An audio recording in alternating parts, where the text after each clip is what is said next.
The compensation panel is part of the response set up by the Archdiocese of Melbourne. When a victim makes a claim, the independent commissioner decides whether or not that person is a victim of abuse.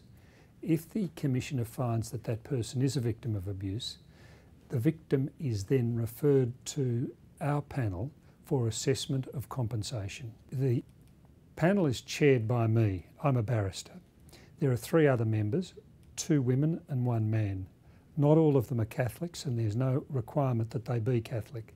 There is a practicing psychiatrist, there is a senior solicitor who also specialises in mediations, and the final person is a retired pharmacist. The commissioner makes an assessment of whether or not the person's been a victim and notifies the panel if he believes that the person has been a victim of abuse.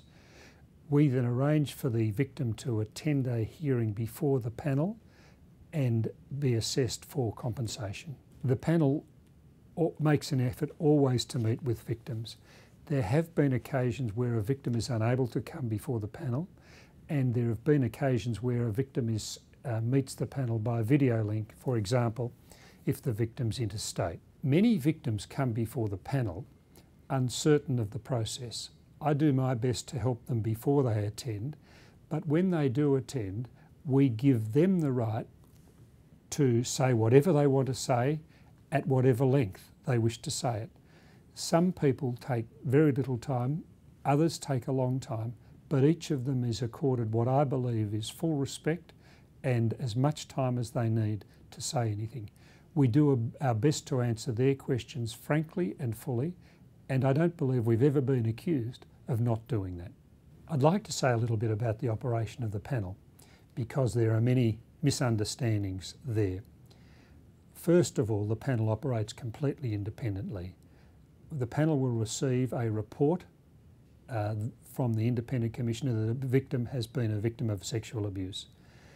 The panel will receive a report from a psychiatrist or a psychologist who makes a medico-legal assessment, and the victim is invited to attend the panel with any support person he or she wishes and any material that the victim wishes to put before the panel. Often that will be a history that the victim has written. Sometimes it will be spoken by a friend, such as a partner of the victim, and often there will be other people to speak on behalf of the victim. Some victims choose to bring lawyers along, others do not. That's a matter for them.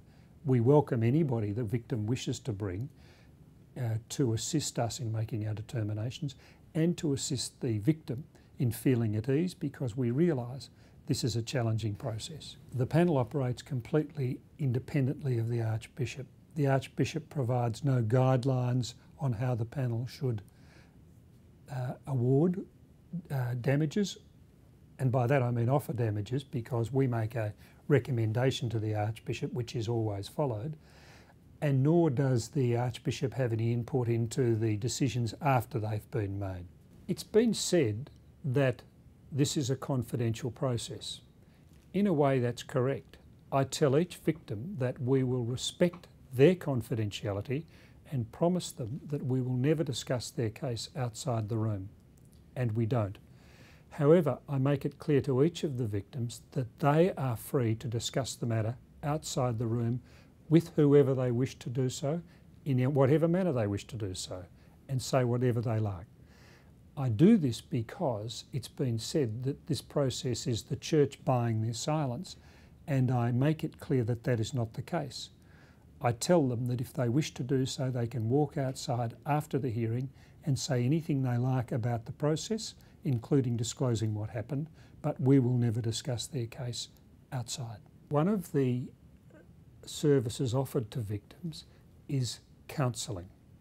In addition to an apology from the Archbishop and an offer of financial compensation, victims are offered counselling for as long as it benefits them.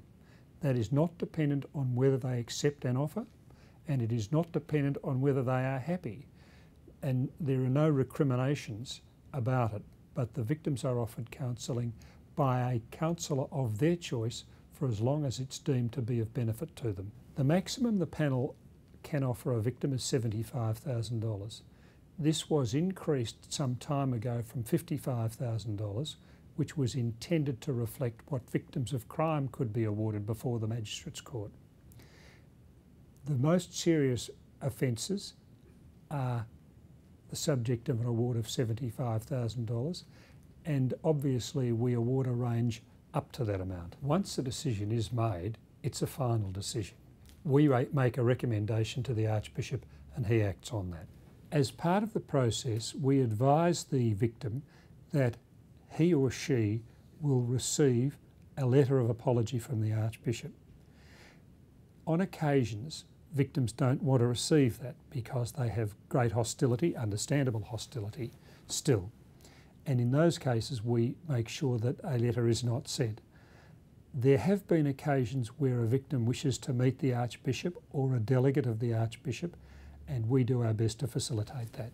One of the things I've observed in the media is the complaints about the process of which I'm a part.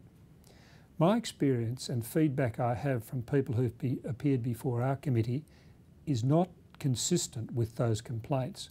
We have a very, very small level of dissatisfaction, and complainants or victims often express gratitude for the way in which the process has been handled.